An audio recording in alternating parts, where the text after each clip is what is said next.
लोकसभा भाग 2। मैं Kaushal Kumar Sen, assistant professor political science, BSR government arts college Alwar. BA part second के second paper भारतीय राज्य व्यवस्था के अंतर्गत हम लोकसभा का अध्ययन कर रहे हैं। इस अंक में हम लोकसभा की चुनाव प्रणाली, अनुसूचित जाति व जनजातियों के लिए सीटों का आरक्षण, प्रादेशिक निर्वाचन क्षेत्र आदि का अध्ययन करेंगे। लोकसभा चुनाव प्रणाली से संबंधित विभिन्न पहलू इस प्रकार हैं। पहला है प्रादेशिक निर्वाचन क्षेत्र। लोकसभा के लिए प्रत्यक्ष निर्वाचन कराने के लिए सभी राज्यों को प्रादेशिक निर्वाचन क्षेत्रों में विभाजित किया गया है। इस संबंध में संविधान में 2 उपबंध बनाए गए हैं। पहला, लोकसभा में सीटों का आवंटन प्रत्येक राज्य को ऐसी रीति से किया जाएगा कि स्थानों की संख्या से उस राज्य की जनसंख्या का अनुपात सभी राज्यों के लिए यथासाध्य एक ही हो। यह उपबंध उन राज्यों पर लागू नहीं होता जिनकी जनसंख्या 60 लाख से कम है। दूसरा, प्रत्येक राज्य को प्रादेशिक निर्वाचन क्षेत्रों में ऐसी रीति से विभाजित किया जाएगा कि प्रत्येक निर्वाचन क्षेत्र की जनसंख्या का उसको आवंटित स्थानों की संख्या से अनुपात समस्त राज्य में यथासाध्य एक ही हो। अर्थात संविधान सुनिश्चित करता है कि राज्यों के बीच व उस राज्य के प्रादेशिक निर्वाचन क्षेत्रों के बीच प्रतिनिधित्व में एक रूपता हो। यहाँ जनसंख्या से आशय अंतिम जनसंख्या की जनगणना से है, जिसके सुसंगत आंकड़े प्रकाशित हो गए हैं। विद्यार्थी ध्यान देंगे कि भारतीय संसद के निचले सदन लोकसभा के लिए समस्त देश को प्रादेशिक निर्वाचन क्षेत्रों में विभाजित किया गया है। प्रादेशिक निर्वाचन क्षेत्र से तात्पर्य है कि उसे जनसंख्या के आधार पर निर्मित किया गया है। अर्थात वहाँ से कई व्यक्ति चुनाव के लिए खड़े हो सकते हैं। जीतेगा वही जो सबसे अधिक मत प्राप्त करता है। ऐसे निर्वाचन क्षेत्रों को प्रादेशिक निर्वाचन क्षेत्र कहा जाता है। प्रादेशिक निर्वाचन क्षेत्रों का प्रत्येक जनगणना के पश्चात समायोजन किया जाता है, क्योंकि जनसंख्या घटती है या बढ़ती है, उस आधार पर प्रादेशिक निर्वाचन क्षेत्रों का निर्माण घटता या बढ़ते क्रम रहता है।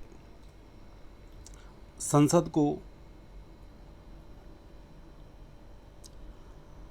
अर्थात प्रत्येक जनगणना की समाप्ति पर पुनः समायोजन किया जाता है। राज्यों को लोकसभा में स्थानों का आवंटन व प्रत्येक राज्य का प्रादेशिक निर्वाचन क्षेत्रों में विभाजन। संसद को यह अधिकार है कि वह इसके लिए प्राधिकार और रीति का निर्धारण करे। इसी के तहत संसद ने 1952, 1962, 1972 तथा 2002 में परिसीमन आयोग अधिनियम लागू किए। 42वें संविधान संशोधन अधिनियम 1976 में राज्यों को लोकसभा में स्थानों का आवंटन और प्रत्येक राज्य के प्रादेशिक निर्वाचन क्षेत्रों में विभाजन को वर्ष 2000 तक स्थिर कर दिया गया। अर्थात 1971 की जनगणना के आधार पर इसे निर्धारित किया गया है। इस प्रतिबंध को 84वें संविधान संशोधन अधिनियम 2001 में अगले 25 वर्षों यानी 2026 तक के लिए बढ़ा दिया गया है। इसका तात्पर्य यह है कि अब जो प्रादेशिक निर्वाचन क्षेत्र हैं उनका आधार 1971 की जनगणना है, जो 2026 तक इन्हें यथावत रखा जाएगा।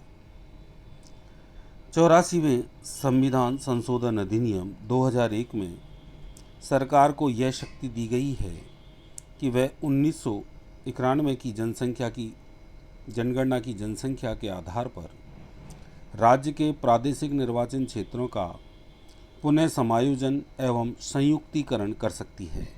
बाद में 87वें संशोधन अधिनियम 2003 में निर्वाचन क्षेत्रों का परिसीमन 2001 की जनगणना के आधार पर करने के लिए कहा गया, न कि 1991 की जनगणना के आधार पर।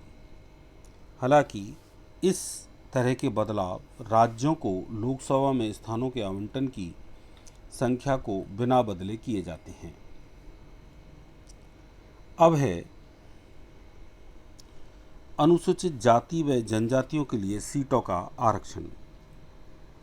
हालांकि संविधान में किसी धर्म विशेष की प्रतिनिधित्व पद्धति का त्याग किया गया है, लेकिन जनसंख्या के अनुपात के आधार पर अनुसूचित जातियों व जनजातियों के लिए लोकसभा में सीटें आरक्षित की गई हैं। प्रारंभ में यह आरक्षण 10 वर्षों के लिए किया गया था, अर्थात 1960 तक। इसके बाद इसे हर 10 वर्ष बाद 10 वर्ष तक के लिए बढ़ा दिया गया। 95वें संशोधन अधिनियम 2009 में इस आरक्षण को 2020 तक के लिए बढ़ा दिया गया।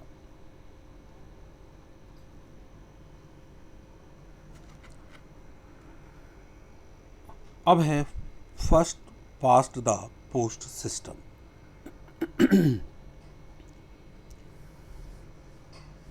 इसे प्रादेशिक निर्वाचन क्षेत्र भी कहा जाता है। संविधान में राज्यसभा के लिए आनुपातिक प्रतिनिधित्व प्रणाली अपनाई गई है, लेकिन इस प्रणाली को लोकसभा में नहीं अपनाया गया।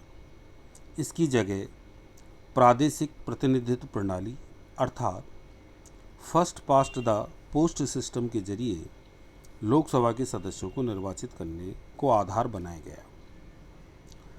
प्रादेशिक प्रतिनिधित्व प्रणाली के अंतर्गत विधानमंडल का प्रत्येक सदस्य एक भूभागीय क्षेत्र का प्रतिनिधित्व करता है, जिसे निर्वाचन क्षेत्र कहा जाता है।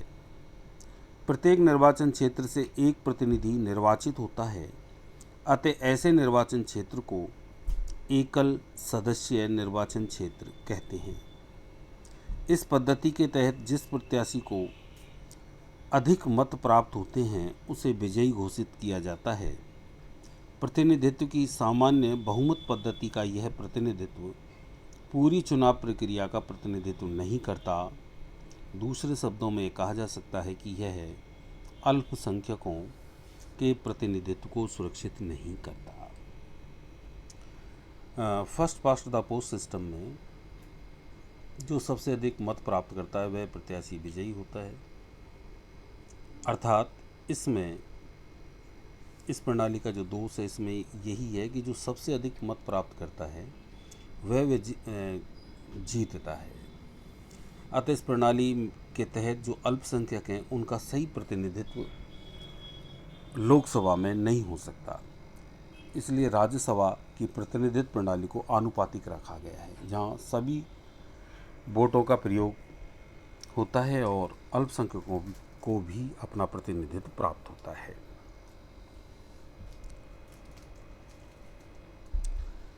लोकसभा के लिए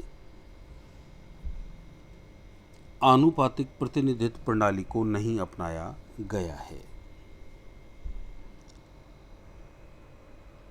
इसके दो कारण ये है कि पहला तो मतदाताओं के लिए मतदान प्रक्रिया जो कि जटिल है, समझने में कठिनाई, क्योंकि देश में शैक्षणिक स्तर कम है। दूसरा, बहुदलीय व्यवस्था के कारण संसद की अस्थिरता। इसके अलावा भी आनुपातिक प्रतिनिधित्व प्रणाली के निम्नलिखित दोष हैं, जैसे यह काफ़ी खर्चीली व्यवस्था है, यह उपचुनाव का कोई अवसर प्रदान नहीं करती। यह मतदाताओं एवं प्रतिनिधियों के बीच आत्मीयता को कम करती है। यह अल्पसंख्यक एवं सामूहिक हितों को बढ़ावा देती है। यह पार्टी व्यवस्था के महत्व को बढ़ावा देती है एवं मतदाताओं के महत्व को कम करती है।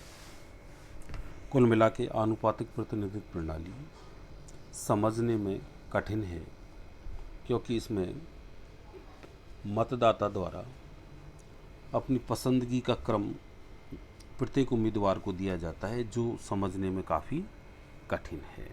इसलिए first past the post system अर्थात प्रादेशिक निर्वाचन प्रणाली, प्रादेशिक निर्वाचन सिस्टम को अपनाया गया है। धन्यवाद।